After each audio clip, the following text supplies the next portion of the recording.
When you think about our modern ideas, things like work, justice, what a fair society looks like, where did all that come from? Well, it turns out a lot of it was forged in the fire of a technological revolution. A revolution that didn't just change how we make things, but it totally reshaped how we think about what it means to be human. So let's dive in and see how this massive shift happened.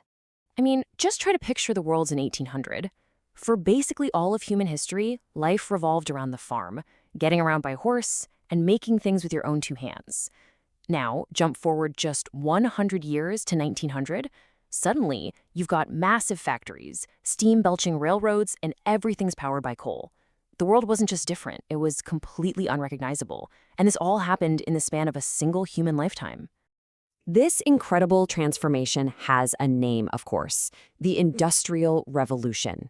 And we're not exaggerating when we say it was more disruptive than pretty much anything that came before it. It didn't just change the world, it created a massive social crisis that, honestly, we're still dealing with today. So what was it exactly? Well, it all started in Great Britain. It was this huge shift to machine manufacturing and factory work. But the really crucial part is that last line. This revolution wasn't just a story of progress. It was a story of two absolute extremes: unbelievable, never-before-seen wealth, and at the very same time, a new and absolutely terrible kind of human suffering. And that brings us right to the heart of this whole thing, the great social question. Because all that incredible new wealth from the factories and the machines, it wasn't flowing down to the people actually running them. This inequality created a brand new type of poverty, an urban, industrial misery that was tied directly to the relentless rhythm of the machine. And let's be really clear about what this looked like on the ground. We are talking about 16-hour workdays, 6 days a week, in factories that were deafeningly loud and incredibly dangerous. We're talking about kids, some as young as 5, forced to crawl through dark, narrow coal mines because they were small enough to fit. Families were crammed into city slums with no sanitation, no clean water, which led to one devastating cholera epidemic after another. This was the brutal reality for millions. The novelist Charles Dickens just captured the spirit of the age so perfectly. People weren't seen as, people. They weren't mothers or fathers or individuals with hopes and dreams. They were reduced to a body part. They were called hands, just a pair of hands to operate a machine. Their actual humanity was basically an afterthought. So this reality, this absolute brutal existence, forced a question onto the world that would dominate politics for the next 100 years. It's a question we are, in so many ways, still trying to answer. What does a just society owe the very people who create all its wealth? And the first major answer to that question was explosive. In 1848, this German philosopher, Karl Marx, comes out with the Communist Manifesto, and he wasn't suggesting a few reforms here and there. No, he was proposing a radical, complete, and total revolution. Marx's whole argument was incredibly powerful because it was pretty simple. Step 1.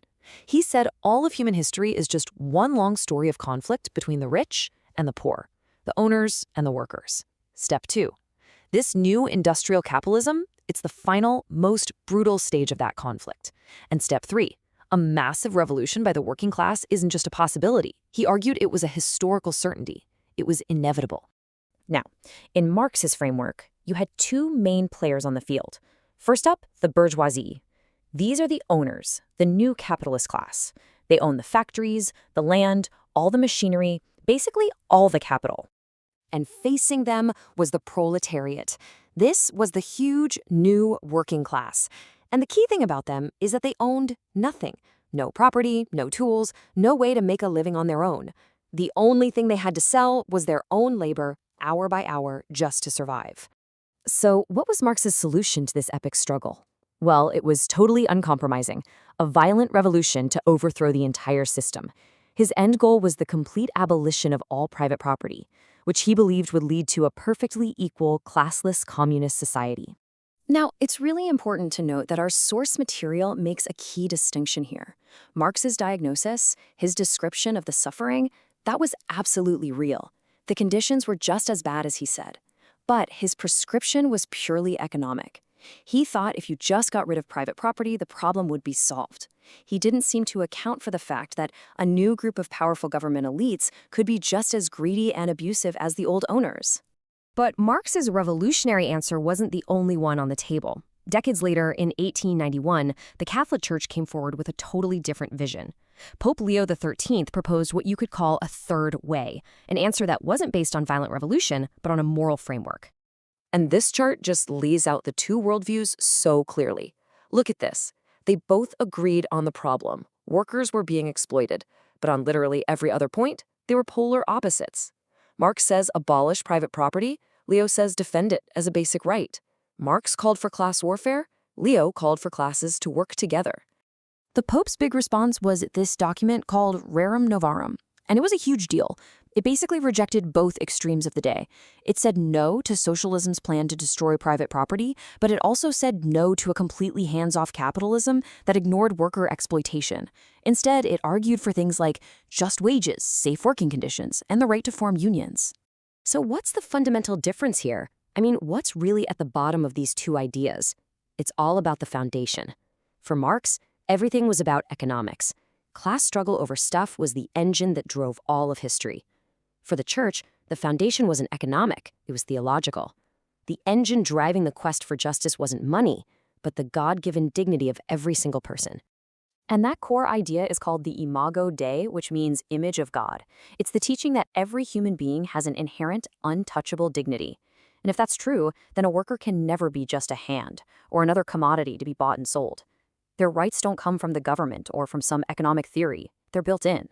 This is the absolute bedrock of the church's entire argument. So you have these two massive, competing ideas, violent revolution versus moral reform, and they're set to clash. They absolutely set the stage for the epic political battles of the 20th century. This whole debate was about to define the future. But then, history threw a massive wrench in the works. And you can just see the chaos building in these decades. It was a whirlwind. You've got the Manifesto and revolutions in 1848. You've got Germany becoming a nation and creating the first social safety nets. Then comes Rerum Novarum, then the first stirrings of revolution in Russia in 1905. All of these powerful currents are swirling and crashing into each other, and they're all heading towards one catastrophic event, 1914 and the start of World War I. The war would put this great debate on hold, but it definitely wouldn't end it. Which leaves us with a pretty big final question to think about. In the crazy century that followed, which of these ideas really won out? Was it the call for revolution, the push for government regulation, or the argument for a shared moral duty to one another? That's a question worth chewing on.